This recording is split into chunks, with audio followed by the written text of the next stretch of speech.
Tiffins అన్నిటిలోకెల్లా number 1 best tiffin అంటే, morning breakfast ఐటమ్స్లోకెల్లా నెంబర్ 1 బెస్ట్ ఐటమ్ అంటే మినప గారి అంట నేను.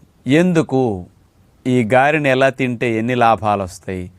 మరి బ్రేక్ఫాస్ట్లు ఎప్పుడన్నా తినాలన్నప్పుడు గారెలు తింటాం, మరి ది బెస్ట్ బ్రేక్ఫాస్ట్ ఎందుకు అని ఇక్కడ మీకు వివరణగా నేను తెలియచేస్తాను. రాజుగారు గారెలు తినమన్నారు అనుకుని మీరు నూనెలో గారెలు తిందామనుకుంటున్నారా? ఆ నూనెలో దేవటం వల్ల గారెలో ఉండే లాభం కంటే నూనె దేవటం వల్ల వచ్చే నష్టం ఇంకా ఎక్కువ.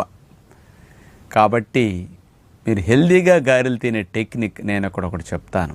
అసలు ఎందుకు మినప గారెలు బెస్ట్ అంటే, మినుముల్లో 25% ప్రోటీన్ ఉంటుందండి. మినప గారెలు సహజంగా మనం ఏ విధమైన పిండి వాడకుండా ప్యూర్ మినప్పిండితోనే చేస్తాం. అందుకని ప్రోటీన్ ఎక్కువ.